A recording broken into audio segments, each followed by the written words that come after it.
Hello, welcome back to the channel. Thank you for joining me on another of my interview series. Now, let me apologize straight away if the quality isn't up to speed. Had a Windows update, which throws everything out of the window. However, patiently waiting to talk to me is a man who has a gym, but had some problems during those years. We remember those fondly, those years in 2020.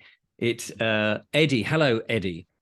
Hi, Richard. Eddy Ellwood, I believe your name Ellwood, is. yes. Ellwood, I beg your pardon. Yeah. I had a frustrating time setting up the interview. I do apologize for all the issues, but it's fantastic to get you on because you've had a bit of a rough time with your business, as so many other businesses did.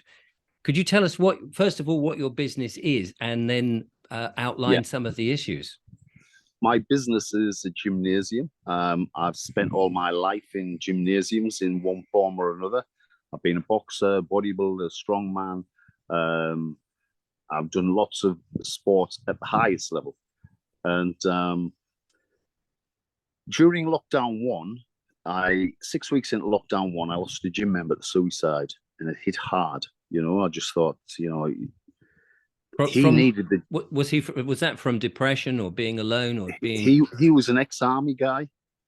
Alan Forster was his name, ex-army guy, and his help from the army had been cut because of COVID, and then with the gyms, was really second home really for assistance, and he never used to come to the gym to train every day. He used to come just to have a chat some days. And I know for a fact that if the gym was open, that he would have still been here. Right. A week after that, I had another guy ring me at 1 a.m. in the morning, and he ended up getting sectioned because he was losing his marbles.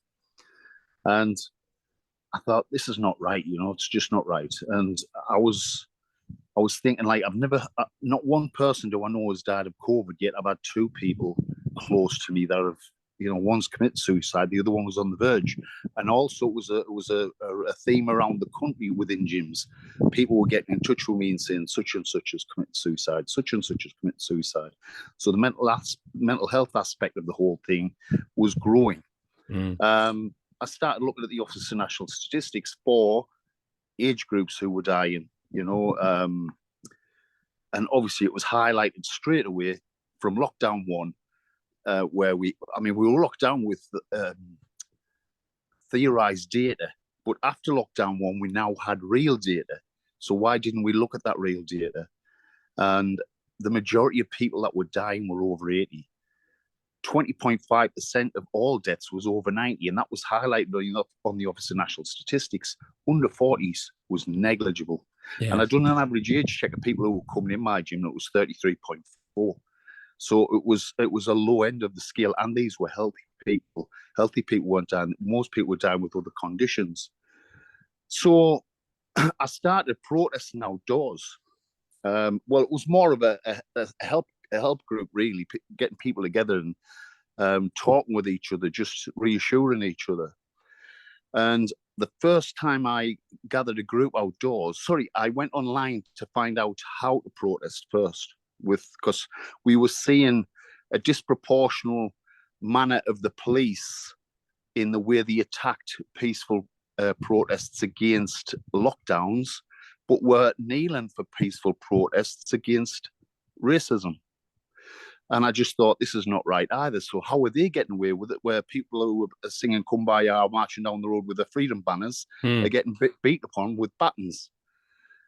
So anyway, I looked on Google, and it came up with a United Nations article, and it was plain to see why it was brought in. It was brought in to help those with Black Lives Matter, but there should be no discrimination with protests. And it had highlighted all that. It just said that in a time of racial discrimination, peaceful protest has been brought online, but no matter what, no distinction.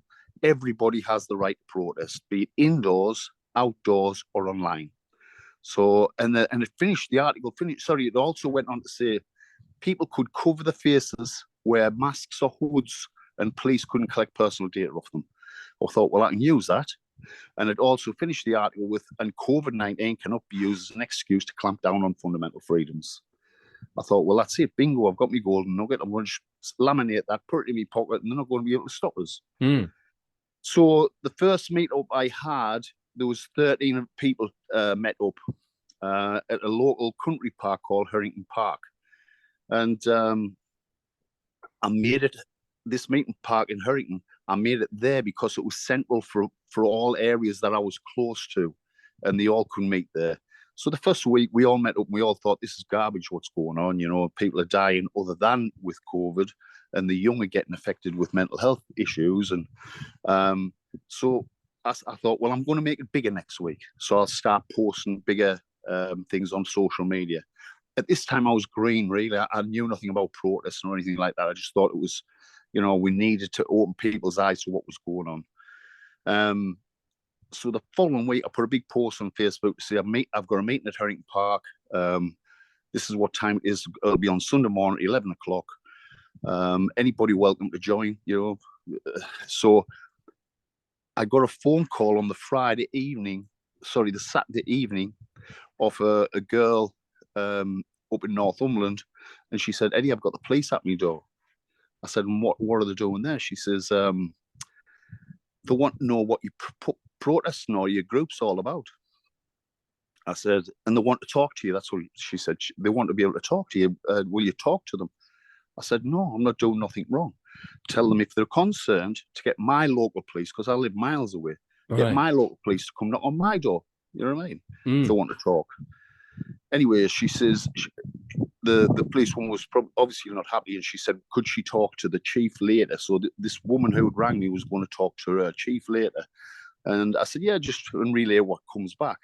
So she talked to the chief later on that evening, and she rang me back and said, Eddie, he said it was okay, but can he come along with a liaison officer? I said, I have no problem with that. You know, we're not doing anything wrong.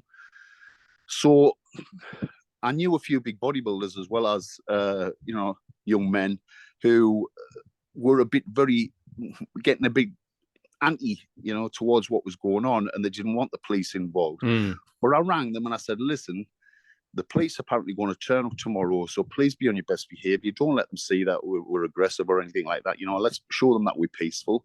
Let's do it right. Don't step over the line. Don't let them wind you up, you know. Anyway, so I was grinning at myself. I had this laminated thing in my pocket from the United Nations offline, and I was grinning at myself thinking, well, they can't stop us doing what we're doing. It says there that everybody has the right to protest without distinction. COVID-19 can't be used as an excuse to clamp down on fundamental freedoms. So I was smiling on the way up. I took my young son with me, and as we were driving up, I get a phone call of a guy who I hadn't told that the police were coming. And it was somebody who I used to box with years ago. And he rang us to say, Eddie, he says, I've just been for a run around the park before the meeting. He says, I'm just letting you know there's police here. I said, I know, Jimmy. I said, I've been warned that the police are coming. He said, no, there's a presence. And I said, what do you mean? He says, there was 3 police vans full of police. Wow. There was about 4 or 5 cars in the park. Again, I was grinning and thinking, well, I can't do anything wrong. We're not doing anything wrong.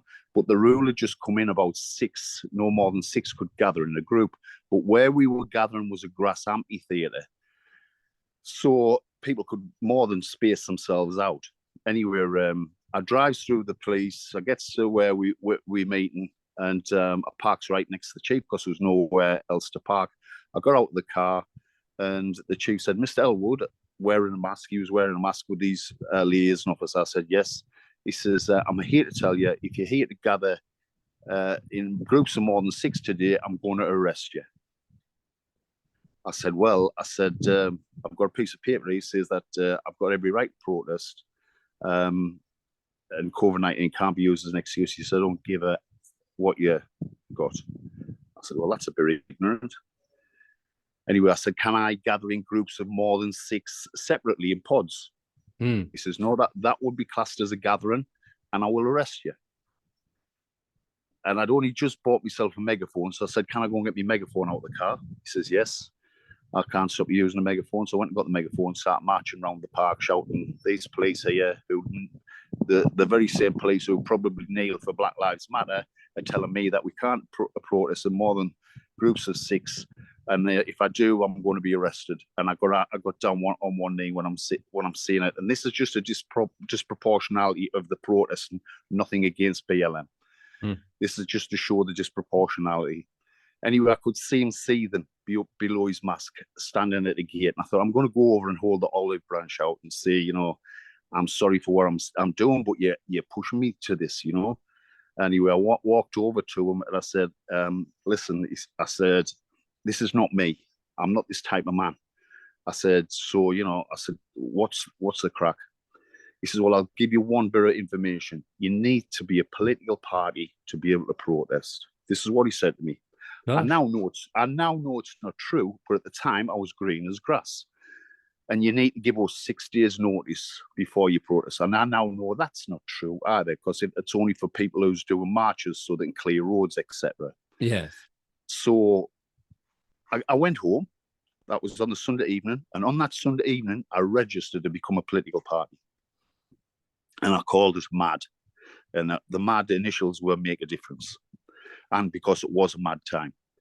And I registered. I got a reference number and everything. I got in touch with the local authorities and I got in touch with Northumbria Police to say, this is what I'm doing. This is how I'm doing it. This is what I'm going to be doing for the foreseeable future. And basically, you can't do anything about it. And they agreed. They basically sent back, can we send a liaison officer just to stand over you? And that's what happened for the foreseeable future. And we did every Sunday morning, just a gathering, until the weather started getting cold around September, October. The weather was getting a bit rainy, getting a bit cold. So I said to everybody, why don't you just come down to my gym? And like after I close on an afternoon, we'll just sit in there, we'll talk, we'll have coffees, we'll discuss things, we'll pass information amongst each other. We'll just do it like that. So that's what we started doing. And then when they announced lockdown 2, I thought, well, this is not right. You know, it's not right that they're going to lock gyms down again and people are suffering. If I can find a way of helping people, then I'm going to try and find a way of helping people. So I went back to this laminated piece of paper and there it was. You can protest indoors, you know? And I thought, well, I'll set it up as a protest. And that's exactly what we were doing. And people were saying, yeah, but people were training. Yeah, and what better way to protest is doing something they're telling you can't do. That's the action, the statement in objection of, because that's what protest means in the dictionary. That is the description of a protest, an action or statement in objection of. The action and statement is using the machines to protesting about gyms being closed because gyms are essential. And like I said, we had every reason, hadn't lost a member to suicide.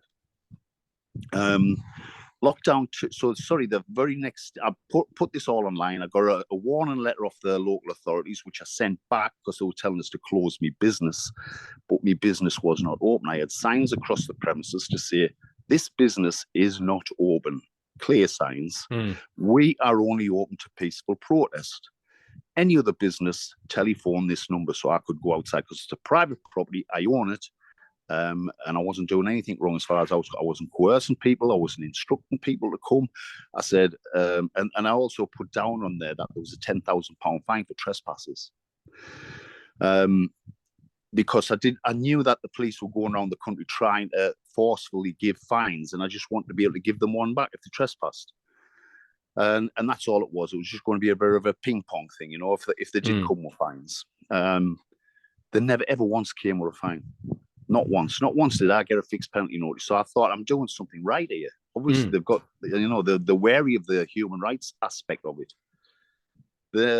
The council, like I said, sent us this letter saying I had to close my business. I sent them a letter back saying my business is closed. You know, I don't know what you sent us this for. I'm only open to peaceful protest, and this is how I'm doing it. I told them again how I'm doing it. And please feel free, I said in the letter, please feel free to come along and discuss this with me. Bring the police or whatever, and I'll discuss it with you. The very next day, I got a council official and a policewoman turned up, you know. But these two people, because when I started explaining to them why I was doing it, they were saying, oh, but Eddie, it's only going to be a month, just shut. I said, no, I'm making a statement. I'm not going to just shut. Yeah, but it's only a month. Why can't you just shut the same as everybody else? And I explained it was because of the lad who died of suicide. And while I was explaining it at the time, it was really raw. It used to get me really emotional, and I welled up.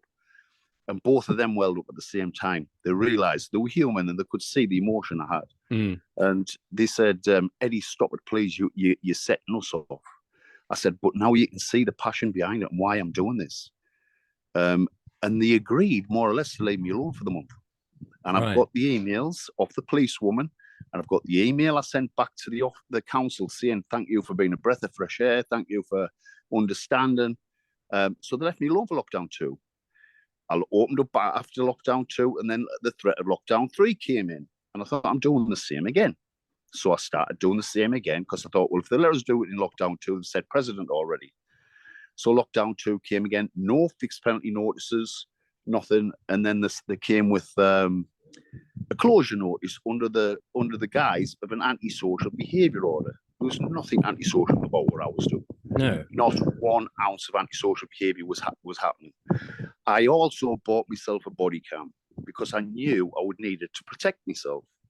And I wore it every time the police or the council officials came to try and bully me. And it happened. I'm going a bit dull there. I can still see you. You can still see me. So anyway, I'll just make sure it's still there. So anyway, the first interaction came with a council official coming to my door with a closure notice, and I said, I'm not accepting that. He says, but you need to take it. I said, but I'm not accepting it. I'm not consenting. And I already had a letter to give them back because I knew they would end up coming. So I gave them a letter explaining I wasn't consenting, how I was doing what I was doing, why I was doing it. Give it to them and the police. And while I was talking to the police, I said to the police officer, I said, what are you here for? And he says, I'm here for breach of the peace. I said, but as you can see, there is no breach of the peace here. And he said, this is in the transcript of the video which I used in court. He said, very true, which I highlighted in court. Further on in the comments, I talked to him and I said, I have every right to protest, to which he replies, which is in the transcript also, absolutely. The council official, in his statement, said I was very confrontational. They were trying to paint this picture, but this was before they realised I did have the body cam evidence. They painted this picture of me being a belligerent man, that I was very confrontational. Yet it was 2 police officers and a council official that came to me. I was on my own. I approached them after they came to me. So they're the ones who were confrontational. And I was highlighting all these. And he also lied through their teeth. The council official in his statement said he could see many people inside. Yet my windows were covered in paraphernalia, like no more suicide, peaceful protest, blah, blah, blah. All my windows were covered in paraphernalia. And I knew I could question him on that when I was cross-examining. But he already tripped himself up by in court saying he never saw anything because the windows being full of paraphernalia. So he basically was contradicting what he put in his statement.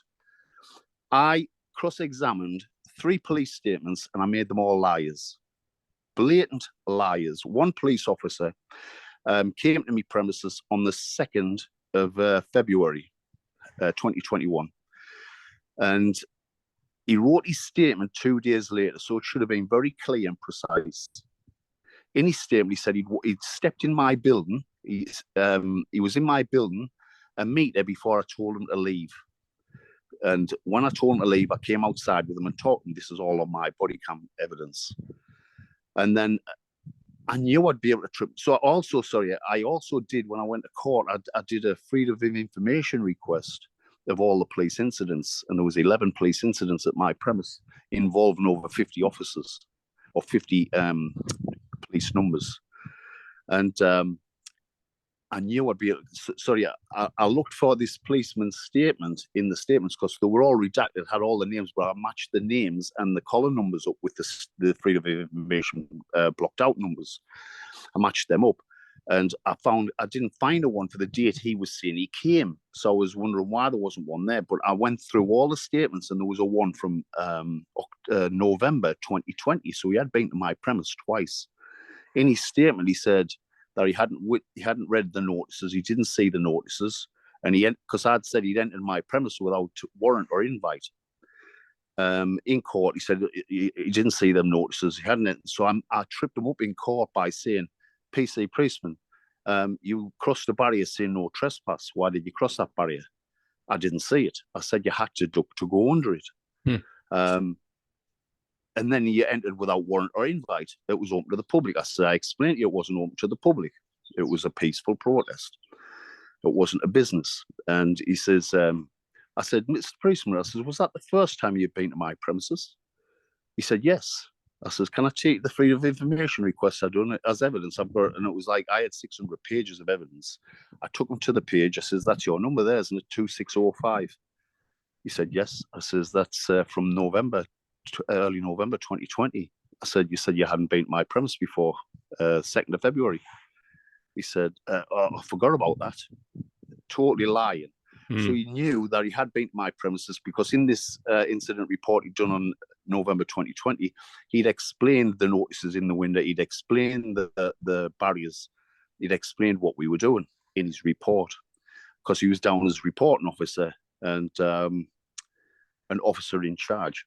Anyway, he'd also came in my building and he said, when he'd come in my building, he'd said in his statement, he said he saw upwards of 20 people training without masks. And he said he saw 2 or 3 people come from upstairs, downstairs. So I questioned him on it. I said, Mr. Priestman, I said, you said you saw 20 people training on equipment, using dumbbells and machines. He says, yes, I did. I said, you also said you saw 2 or 3 people coming from upstairs, downstairs. He says, yes, I did. I said, so we're saying there's 20 plus people downstairs now? He says, yeah. I says, because not one of them left the building while we were talking outside. I says, and in that time, I said it was only 2 minutes, 24 seconds before I re-entered the building. And it was a split second as I re-entered the building, I switched off my body cam, which is on here. I just switched my body cam off and it just, if you don't slow it down, if you don't freeze frame it, you can't see it. It just goes blink. But if you slow it down and freeze frame it, you can see the gym's empty. And the judge even questioned him on it at court and said, what are you still saying there's 20 plus people downstairs? I made all the police liars in their statements, yet the judge still believed all of I mean, surely if you highlight one lie in a statement, it renders their statements unreliable. Yes. Every one of them. Both council officials, 3 police officers. I've got the evidence there, and I showed it in court. I read 39 pages of me closing, and I basically shut it all down. Yet they found me guilty on. I still ignored the closure notice, and so that was what I did wrong. And I thought, well, why did you give me the appeal if there was no right of appeal? Because you were always going to shut me down with that. Because the appeal came in November 14th, 2022. I had to go to court for the appeal. And the judge had asked, what was my new evidence? And I said, the new evidence is, Your Honour, says the police and the council not once did ask who was using the equipment. I said, they never collected any evidence of who was using the equipment. They've got no evidence. And I highlighted that in court too. I got them all to admit they had not collected any evidence of who or why people were there. I said, and they were elite athletes, Your Honour, because elite athletes had privilege or exemption to train in gyms through lockdown, which was, again, it was a discrimination really, but they did have exemptions to train in gyms as well as people with over 40 BMI. There was a few exemptions for people to be able to train in gyms. So I said, these were elite athletes. And he says, can you get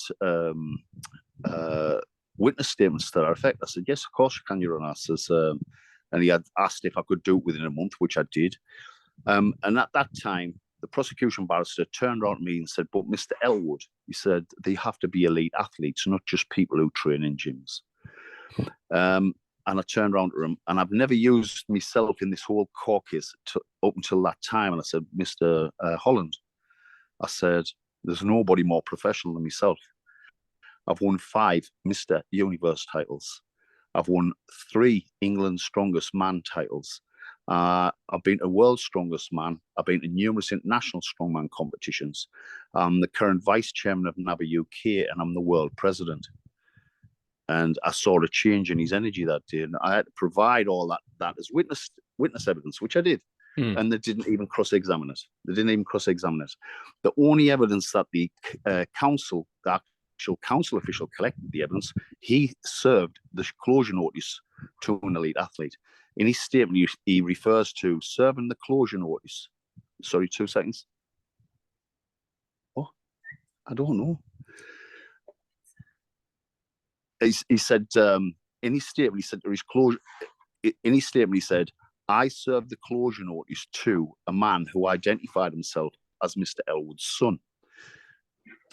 My son is a professional rugby player who played at the time was playing for London Scottish. He plays for a different team now, but at the time he was playing for London Scottish. So they had evidence of presenting the closure notice to an elite athlete. They had no other evidence to say that there wasn't elite athletes in there. I presented all this evidence to the judge, and like I said, that they came back and still closed me down. I felt as though I'd smashed this court case. I did, honestly. And this is not, I wasn't bigging myself up. I did smash the court case. And in the closing, I felt as though I left them nowhere to go. But the judge took a month out to go away and decide what his decision was going to be. So we were all very, very shocked to come back to hear a decision against me when really they had no evidence, you know. And he's like, so all they had was hearsay, you know, because there was things that the council officials had said within the statements, which the judges referred to as he's believed them. And I'm thinking, well, how can you believe them after I've showed they've already told lies? You know, but that was the case. I mean, it sounds like you've gone through the mill with this, and you've done everything in your power to dot the I's and cross the T's and everything. Be as open and honest with all the people, but in principle, having your right to protest and be able to carry it out. And you've proved that you're not causing any problem. There's no affray. There's no disturbing of the peace. You're doing it all peaceful. And yet, even when it comes to court, and you've proved time and time again that the accusations that the police are bringing were false, and even then the judge goes down in favor, which just seems to indicate that the whole system was extremely corrupt. Whole system. I showed the judge that I showed him the guy that committed suicide, that I showed him all that evidence. And one of the evidence I hadn't put in as evidence, one of the witness statements I hadn't put in as evidence, was of a friend who wrote, I had lots more witness statements that I didn't put in because I didn't want to go down the route of too much mental health. I was trying to show that these were elite athletes that were suffering with mental health. Because the barrister then tried to say, you know, but Mr. Ellwood, you've gone down the route of protesting, you've gone down the route of mental health, and now you're saying it's elite athletes. I said, Mr. Holland, I said, are you going to discriminate against an elite athlete suffering with mental health wanting to protest? Yes. That is exactly what it was. You know, I put it to you, I suggest to you, I says, you can put to me or suggest to me all you want. I says, you were not there. And there's no evidence to say anything else. I said, you're relying on unreliable witness statements. I did lots of research, and like I showed the judge, and I showed the judge of my evidence, the research. Then in the NHS statistics on the 31st of December 2020, when the lockdown had just started, lockdown 2, there was only 322 people having died with COVID under the age of 40. And out of them, there was only 52 had died of only COVID. Yet I showed him the statistics for suicide around the country. The Northeast was the biggest suicide rate in the whole country. There was 211 suicides in the Northeast alone. That was 5 times more than died of COVID nationally. So what's the situation now then? They closed you down. So what does that mean? Were you closed down permanently or No, suspended? I wasn't closed permanently. They tried initially to give me the closure notice to try to give me till July 2021. But I said to them I would accept the closure notice in the beginning when they give me the first one, as long as I could reopen as soon as lockdown lifted. Yes. So that was agreed because lockdown lifted in April 2021, and I couldn't have my business closed to July because I would have lost all my business. Yes. Anyway, that's what was agreed. So I was thinking, after all that was agreed, that was done and dusted, I'd accepted my punishment. Then 6 months down the line, they put a thing in to prosecute. I'm thinking, why now? There's no victim. Yes. Had there been a victim of crime or a victim of somebody had died of COVID or caught COVID, or but there was no victim. This was a personal attack from the council. It was never in the public interest. It was their total personal attack at me. And so where are we now then? Where we're at now is, after that court, because the first time I was at court, at the magistrate's court, she said what I was doing was a preposterous sham, which hurt me more than what the fine was, the penalties, because it wasn't a preposterous sham. I was sincere in what I was doing. So she found, and again, this is where it was a bit ridiculous. I'd been took to court for COVID, breaking the COVID Act, which would have carried £1,000 for the first breach, £2,000 for the second breach, a £4,000 for the third breach, and a £10,000 for the fourth breach. So if you'd been given the fixed penalty notices in order, it amounts to £17,000 in fines. I wasn't given them, which is another one of my arguments, is that you did not follow protocol in delivering any fixed penalty notices. That a piece of paper to me, because I'd never been in trouble with the police before or the council, that a piece of paper was not threatening. I didn't believe that the piece of paper could amount to what happened. So she said, and this was in her summing up of the fine, because you weren't fined these fines, we have to look at how we can fine you. So we look at the Health and Safety at Work Act. And I'm thinking, that was never given us prosecution evidence or for me to be able to defend it. So she came up with, you could be fined anywhere from £30,000 to £150,000 under HSE, and I'm going to fine you £30,000 and £26,000 worth of court costs. And I was like, what's just gone on, So I ended up with it was nearly £57,000. No, it was £56,000 worth of penalties. And then I thought, well, I'm going to appeal this because it's wrong. It's totally wrong. So I appealed it. And I thought, like the solicitor he'd handed me over on a platter, really. He hadn't done any of the fighting for me in court. When I was in court, I stood up because I was getting frustrated. When I was in court the first time, I stood up I was frustrated, and I was thinking, he's not doing the job. I need to stand up. I need to speak. So I stood up and I says, can I speak, ma'am? She didn't even look at me. She looked straight at him and said, you need to talk to your defendant. And he dragged me out of court and he said, Eddie, well, maybe we should have had a petition. I said, a petition? Don't take the piss out of me. I said, I've got 200 slips of paper in a box I give you as evidence to show that there was 200 slips of paper that people had signed to say they were there to peacefully protest. I said, don't take the piss. So anyway, we'd gone back into court, and like I said, that was the judgment at the end of the court. So I thought, I'm appealing this. This is bonkers. So I appealed it, and I thought, I'm going to defend it myself. I can't rely on other people to defend it. I actually got in touch with a London solicitor who'd done really well at getting gyms off, and people were pointing me in that direction. And I got in touch, and she said that I needed to send a £300 down to put the appeal in first. That was because I got in touch within a month of the court case. So I sent her the money down to put the appeal in. I then asked about talking to her about the court about the defence, and she said, you need to send us £1,200 down for me to even look at it. So I sent her £1,200 down. And I mean, I'm deep in financial problem now with like the money I've been dishing up. And because the first one cost me nearly £6,000. And gracious. So, and I didn't get the grants in the third lockdown because of like doing what I was doing. So I was, it was hitting home. Anyway, this solicitor said, send me. So I sent her the £1,200 down in the April of 2021. April of 2022. 2022. That's when she. So anyway, in 2022, and then I asked her when we were going to have a Zoom meeting or something where we can discuss the case. She said, "Don't worry about it, Miss Ellwood. There's plenty of time. The council has not got your court case till September 2022." So I thought, oh well, I've got plenty of time. She sounds very confident. I'll just sit back and wait. And she'd get some gyms off, 23 or 25 gyms she'd get off, and she'd use the exemption process of elite athletes over 40 BMI, that type of thing.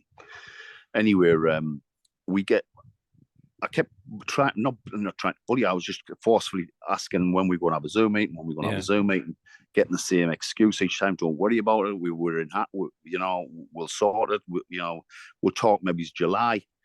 So I waited, and when July came, I said, right, when we're going to have the Zoom, oh, Miss Ellwood, we've just had some more news. The council have put your court case off till December 2022. So there's loads of time, nothing to worry about. Don't fret. We'll speak a bit closer to the time. September 9th, she gets in touch. I think we're going to need a Zoom meeting, but I don't think you're going to like what I'm going to say. And I thought, what, you've left 5 months. Left it 5 months to be able to tell me this. I was annoyed. I was more than annoyed, really. I gets on the Zoom meeting. She said, right, had you told the council that you were protesting before you done it, maybe. I said that, but I did. I said, I had told the council I was protesting. Well, if you'd have said there was elite athletes in there training, I said there was. And she wasn't interested. She said, well, the best I can do is get your fines and fees lowered. But she says, you'll have to plead guilty to the judge to get leniency. And then I'll get your fines and fees lowered. I said, yeah, but how much is that going to cost me to get you to do that? She said, well, you have to direct me first. So she was wanting paying just for me to get that information. And you'd already given her a whole stack of money. Just to look at it. So then, and she finished the Zoom meeting with, and Mr. Ellwood, you've got 2 days' notice to let the council know your direction. And I was like, and that was total pressure. I went to bed that night. I hadn't said anything to anybody. My head was bouncing around all night. I was thinking, like, what do I do? I've got this fee over my head. I've got what I'm doing. What I was doing was right. I don't want to give up the fight. So I went to bed, and all night the downloads that was coming to the spiritual messages were just defend it yourself, defend it yourself, defend it yourself. And that was what message I was getting all night. And I thought, yeah, I'm going to defend it myself because there's only me can tell the truth. Yes. There's only me can understand these witnesses. There's only me can cross-examine these witnesses. Yes. And that's when I set about my plan of having to do it and do it in a structure where I can show the judge that what I was doing was sincere, what I was doing was right. These all lied to force a judgment against me, and hopefully it gets fair hearing. And I did all that. I spent months. I've got, like I said, I've got 600 pages of evidence. I've got freedom of information requests from the police. I did a freedom of information request on the HSE to see if they had any knowledge or anything referencing me or my business. And the local HSE said, we have nothing on file regarding you or your business. National HSE sent me back, we have nothing either in paper or electronically regarding you or HSE, involvement with the HSE. So I thought, this is all wrong, And I went to court. I'd done my best, done my very best.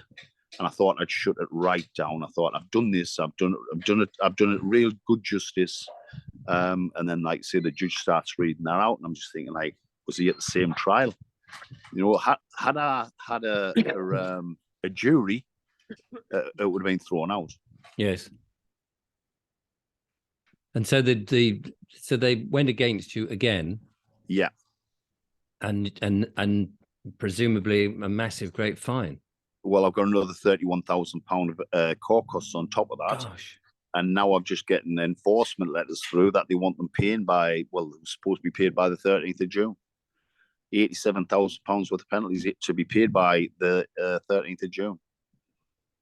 So effectively, the government and their machinations, because you were doing what you believe to be the right thing, have basically come down on you like a ton of bricks and attempted to ruin you. Yeah, 100%. And that's just outrageous. Totally outrageous, yeah.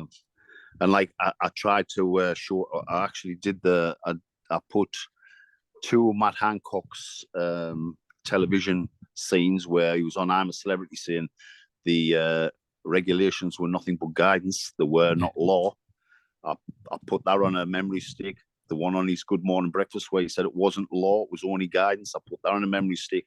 I tried to show this to the judge because it was Matt Hancock, the then health secretary or secretary of state, that actually signed the COVID regulations off. You know? Yeah. So, I pointed to the page that his signature, his name and everything's on, and the date that he signed these regulations off. And I asked the judge, well, I asked the original judge, I asked him if I could summons Matt Hancock as a witness. And they laughed about it and said, well, good luck with that one, getting a politician into court. But I thought, well, now I've mentioned it, surely if he doesn't turn up, which I also sent the summons out, registered post. I've got all the information on that, registered post. I sent the courts the registered post saying I wanted him summoned to court so he could say whether it wasn't a law. When I was in court, I thought the judge was being fair at court, but obviously he was just bringing me into a false sense of security. So because he was being fair, he says, well, and I'm not going to show them videos of Matt Hancock saying it was on TV because he's not a lawyer. He's not a lawyer, but he was setting the rules. He's not a lawyer, but he's put the rules out. So yeah, you were going with, and then defending them and telling people they were only guidance. Yeah. So it looked like I really had no avenue of appeal because the court system is less than fair. Yes, it's set up, and that's an understatement. Yeah, understatement. I mean, you believe that the court systems are set up to treat you fair and give you a fair trial when all you're there is finance collections. Well, it was telling that you said earlier in your testimony just then that the judge had said, well, we've got to fine you on something. Yeah. And it was like, there's no you're here to be fined and we're going to find a way to do it. Yeah. And that is the state of the situation that we're in with the so-called justice of the nation slewed. I mean, I do believe that it's all going to crumble anyway, but how long is it going to take? It's like, the investigation process has probably only just started, and I think it's due to end in 2026. So do I have to wait till 2026 to then put a claim in for everything that's happened? It's well. In the meantime, you're getting demands for the money. I'm getting demands for the money, but they also did no means of earnings on us.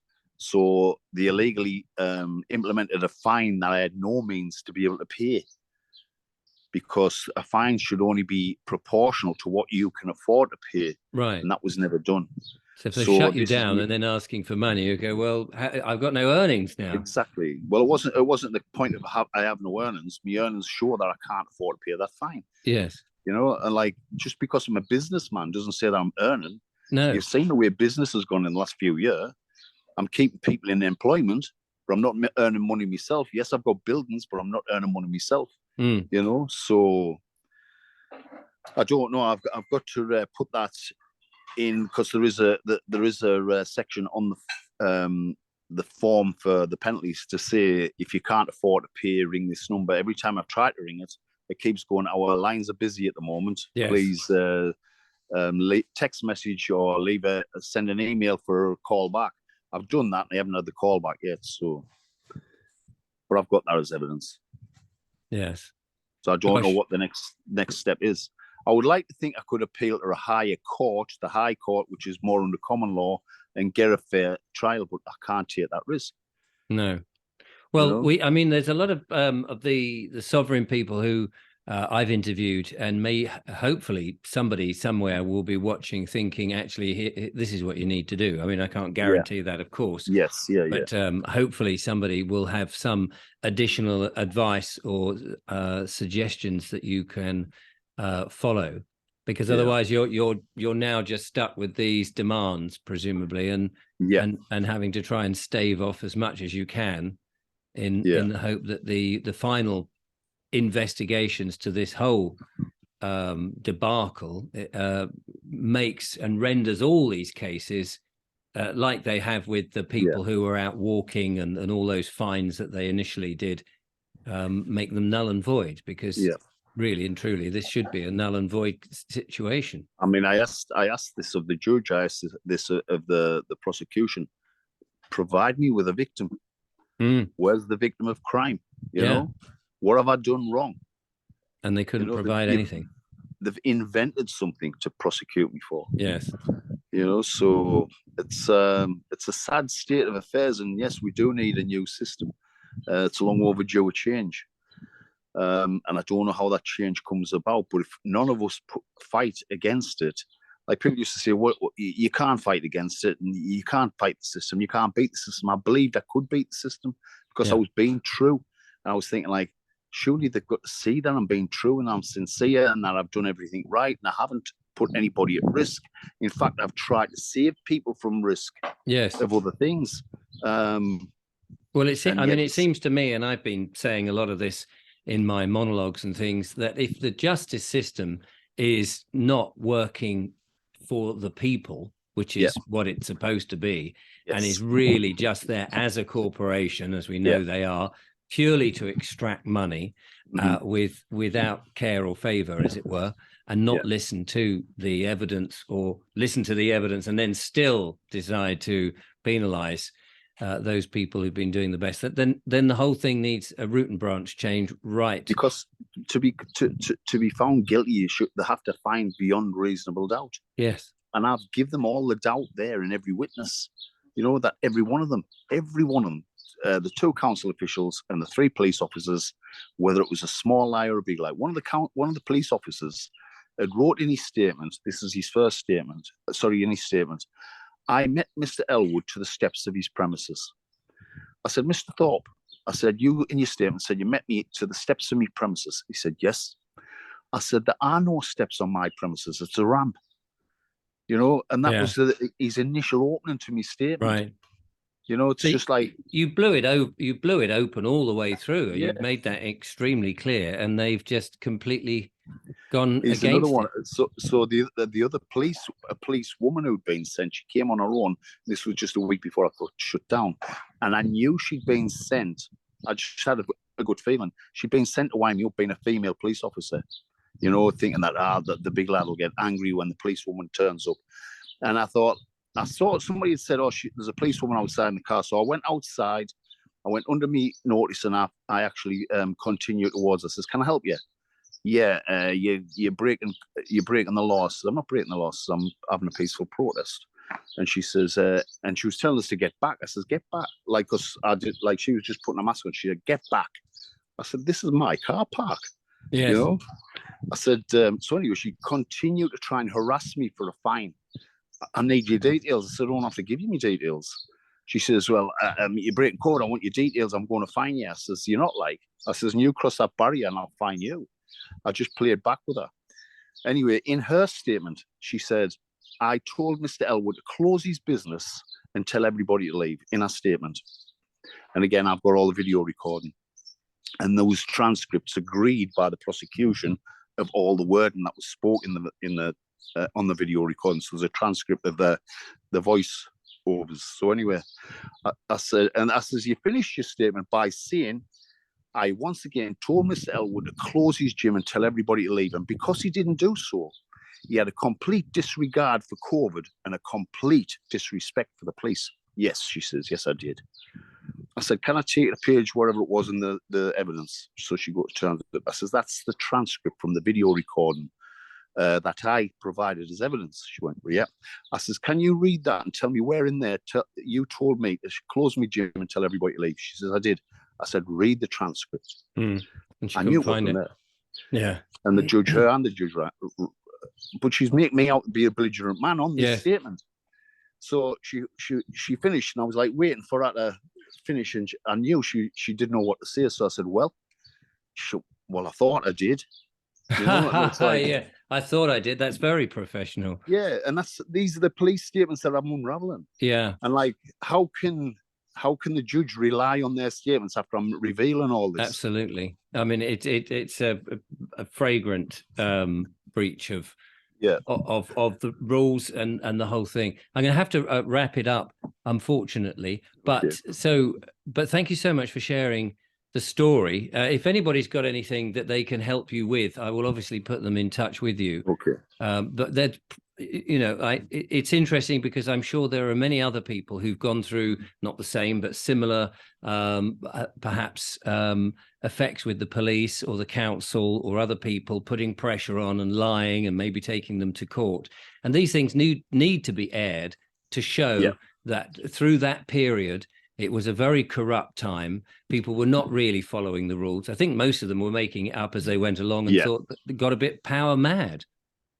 And of course, I showed that as well. How can the government get fines of £50 having parties? And having parties in 10 Downing Street. Are we not all supposed to be equal under the law? Exactly. Yeah. And if that was the case, where's my £50 fine? Yeah, exactly. Never mind the thousands, just £50. And if you give me £50, we'll call it quits. That would be great. Yeah. A bit like the Boris Johnson situation. Yeah.